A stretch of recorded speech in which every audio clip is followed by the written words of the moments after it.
اعوذ باللہ من الشیطان الرجیم بسم اللہ الرحمن الرحیم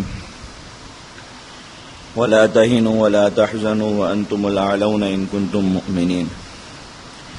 یہاں سے اب جو ہے وہ تفصیل سے اور ترتیب کے ساتھ وہ آیات نازل ہوئیں جن میں غزوہ احد کے جزیات اور واقعات کا بیان ہے.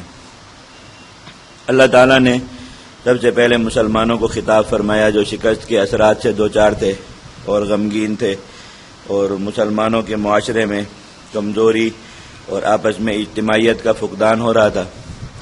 اللہ رب العزت نے انہیں خطاب فرما کر کہا کہ تم اس طرح اس ایک شکست کا غم اپنے اوپر اس طرح طاری نہ کرو، بلکہ اللہ رب العزت نے جو ایمان تمہیں نصیب فرمایا اس کے تقاضوں کے مطابق اللہ رب العزت کے احکام پر اور نبی کریم صلی اللہ علیہ وسلم کے احکام پر عمل کرو تو تم ہی غالب آؤ گے ہمیشہ.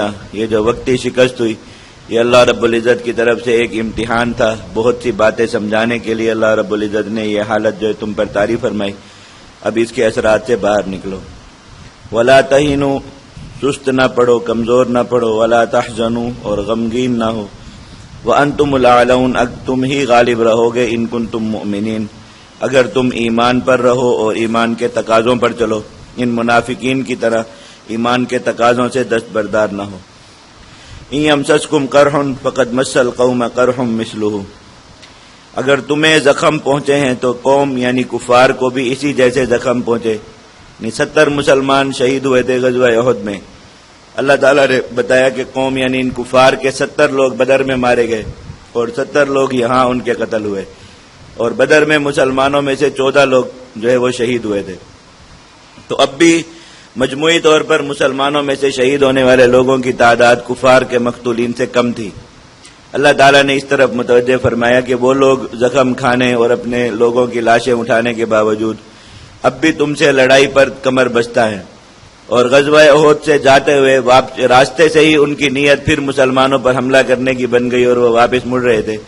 تو وہ اپنے اتنے زیادہ نقصان کے باوجود اسلام سے لڑنے پر کمر بستہ ہیں، اور ادھر مسلمانوں کا یہ حال ہونے لگے کہ تھوڑے سے نقصان کے ساتھ ان کے دلوں میں یہ خیال آنے لگے، یا وہ منافقین کے اس پروپیگنڈے سے اور ان کے جو ہے وہ ترغیب سے متاثر ہو کر یہ سوچنے لگیں کہ لڑائی نہیں ہونی چاہیے اور لڑائی سے سست پڑ جائیں، مسلمان کے لیے مناسب نہیں، اس کی شان نہیں.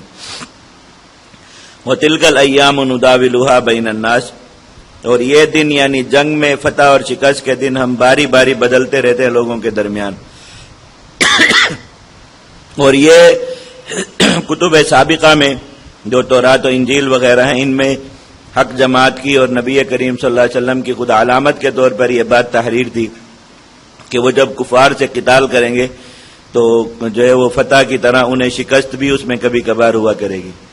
اور یہ بخاری میں طویل روایت ہے. ہرقل جو شاہ روم تھا، ابو سفیان شام کے سفر پر گئے تھے، وہاں ایک بہت طویل ملاقات دونوں کے درمیان ہوئی اور اس نے نبی کریم صلی اللہ علیہ وسلم کے بارے میں بہت کرید کر سوالات کیے ابو سفیان سے، اور پھر ہر سوال کے جواب میں یہ کہتا تھا کہ انبیاء کی یہی شان ہوتی ہے. تو اس میں سے ایک سوال یہ بھی تھا کہ کیا اس نے ابو سفیان سے پوچھا کہ کیا تمہاری اور ان کی کبھی لڑائی ہوئی؟ ابو سفیان نے کہا ہم لڑے. تو انہوں نے کہا نتیجہ کیا نکلا؟ انہوں نے کہا کبھی ہم فاتح ہوئے اور کبھی وہ فاتح ہوئے. اور اس نے کہا کہ یہ بھی انبیاء کی نشانی ہے کہ ان کی جماعت کبھی فاتح ہوتی ہے اور کبھی جو ہے وہ شکست سے دوچار ہوتی ہے.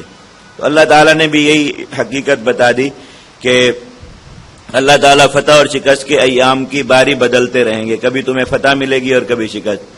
اب شکست سے دوچار کیا جائے گا، اس کی حکمتیں کیا ہوں گی؟ اللہ رب العزت نے وہ یہاں سے بیان فرمائی کہ ان حکمتوں کا ظہور ہوگا جب بھی تمہیں شکست ہوا کرے گی. پہلی حکمت وَلِيَعْلَمَ اللَّهُ الَّذِينَ آمَنُوا، تاکہ اللہ تعالیٰ جدا کر دے خالص ایمان والوں کو.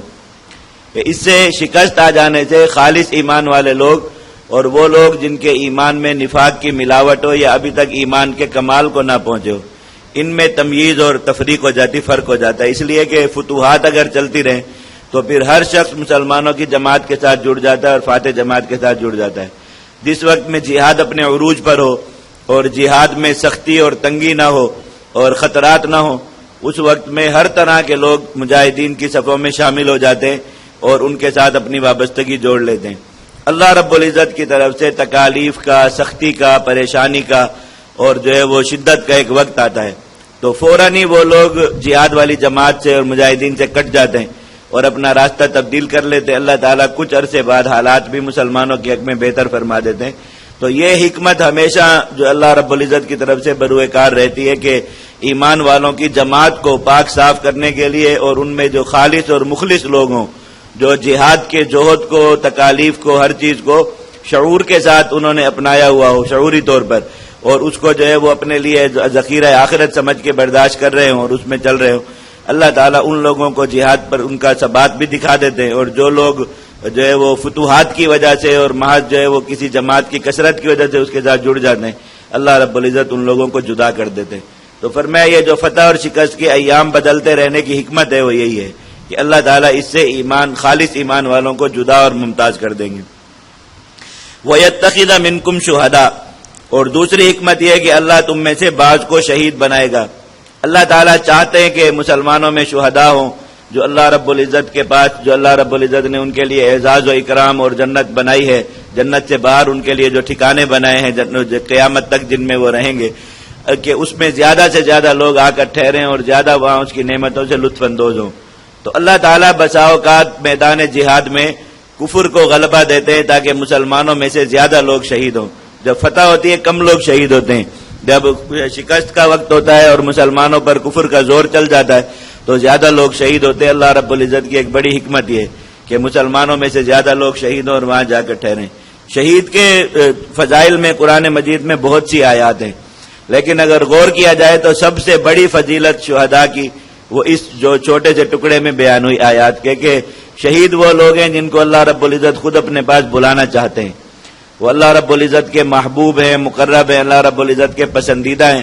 تو اللہ رب العزت خود ایک ماحول ایسا جو ہے وہ تیار فرماتے ہیں اور اس میں ظاہری طور پر اللہ تعالیٰ کافروں کو خوشی دیتے ہیں اور کافروں کو غلبہ دیتے ہیں. مسلمانوں کے دل جو ہے وہ غمگین ہوتے ہیں، افسوس ہوتا ہے مسلمانوں کو، ان کا نقصان ہوتا ہے. لیکن اللہ تعالیٰ کی اتنی بڑی حکمت ہے کہ اللہ تعالیٰ اپنے ان مہمانوں کو اپنے پاس چونکہ بلانا چاہتے ہیں تو اس کے لیے گویا ایک پورا سٹیج سجایا جاتا ہے وہ، اور اس کے لیے پورا ایک جو ہے وہ منظرنامہ مرتب کیا جاتا ہے کہ اس طرح کفار وقتی طور پر غالب ہوں اور مسلمانوں میں سے بہت سے لوگ شہید ہو کر اللہ رب العزت کے ہاں پہنچے اور رہیں. تو یہ سب سے بڑا اعزاز اور اکرام ہے شہید کا کہ اس کو بلانے کے لیے اللہ رب العزت خود ایسے حالات کو پیدا فرما دے. واللہ لا يحب الظالمین، اللہ تعالیٰ ان ظالموں کفار سے محبت نہیں فرماتے کہ ان کو فتح دے، بلکہ ایمان والوں سے محبت فرماتے اور انہیں اپنے پاس بلانا چاہتے ہیں. تو اس بلانے کے بہانے کے طور پر کبھی کبھار کفار کو اللہ تعالیٰ فتح نصیب فرما دیتے ہیں.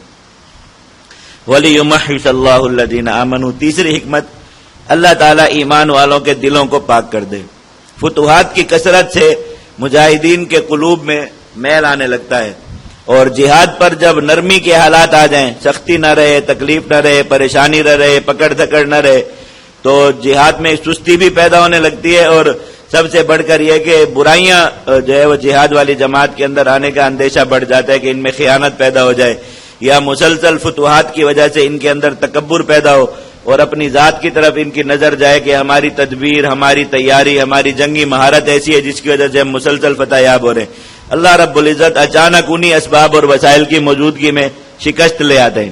تو اس سے ایمان والوں کے دلوں میں جو اپنی ذات کی طرف نظر جا رہی ہوتی ہے اور دل کے اندر جو کوئی برائی پیدا ہو رہی تھی وہ خالص ہو جاتی ہے. دنیا کی طرف جو ہے وہ رغبت ہو رہی ہے، آخرت سے توجہ ہٹ رہی ہے، اور جو ہے وہ دنیا میں رہنے کا شوق، کیونکہ جہاد میں بعض دفعہ مال و دولت بہت زیادہ مل جاتا ہے، غنیمت بہت زیادہ آ جاتی ہے، تو اس کی وجہ سے دنیا پرستی کا شوق دل میں پیدا ہونے لگے. اللہ رب العزت شکست سے دو چار کر دیتے ہیں اور جو ہے وہ اس آزمائش میں ڈال دیتے ہیں تاکہ دلوں میں جو برے خیالات آ رہے ہیں دور ہو جائے. وَيَمْحَقَ الْكَافِرِينَ، چوتھی حکمت بہت عجیب ترین ہے. اللہ تعالیٰ نے فرمایا کہ ہم مسلمانوں کو شکست سے اس لیے دو چار کرتے ہیں تاکہ کافروں کو مٹا دیں. اب بظاہر ایک جو ہے وہ الفاظ کے اعتبار سے نہ سمجھ میں آنے والی بات ہے کہ شکست مسلمان کھا رہے ہیں اور مٹیں گے کفار، یہ کس طرح ہوگا؟ لیکن یہ ایک بہت گہری بات ہے. اصل جو مقصد ہے وہ یہ کہ جب لڑائی ایک جو ہے وہ روٹین پر اور ترتیب پر آ جاتی ہے تو اس کی شدت میں کمی آ جاتی ہے. مثلا ایک ترتیب کے مطابق لڑائی آ گئی تو مسلمان بھی ایک ترتیب سے لڑ رہے ہیں، کفار بھی، شدت لڑائی کی ختم ہو جاتی ہے اور اس میں پھر بڑا نقصان نہیں پہنچا پا رہے ہوتے مسلمان کفار کو. اللہ رب العزت وقتی طور پر شکست لے آتے ہیں اور اس میں مسلمانوں میں سے بہت سے لوگ شہید ہوتے ہیں، بہت سے لوگ زخمی ہوتے ہیں، یا کوئی علاقہ چھن جاتا ہے، یا کوئی بھی ایسی صورتحال پیش آ جاتی ہے جس سے مسلمانوں کے اندر جوش اور غضب بھڑک اٹھتا ہے، اور پھر جب اس جوش اور غضب کی عالم میں وہ کفار پر دوبارہ حملہ آور ہوتے ہیں تو یمحق الکافرین، اللہ تعالیٰ ان کی اس لڑائی سے اور ضرب سے کفار کو مٹا دیتے ہیں۔ تو مسلمانوں کے جہاد میں جو کمزوری اور سستی آنے لگتی ہے اور ایک گویا کہ روٹین ورک بن جانے لگتا ہے جس سے کفار کی طاقت نہیں ٹوٹ رہی ہوتی، اللہ رب العزت جو ہے وہ شکست کو لے آتے ہیں تاکہ مسلمان اب شدت، جوش اور انتقام کے جذبات سے سرشار ہو کر حملہ کریں تو پھر ان کفار کو مٹائیں۔ اللہ رب العزت اس حکمت کے ظہور کے لیے کبھی کبھار شکست کو لے آتے ہیں۔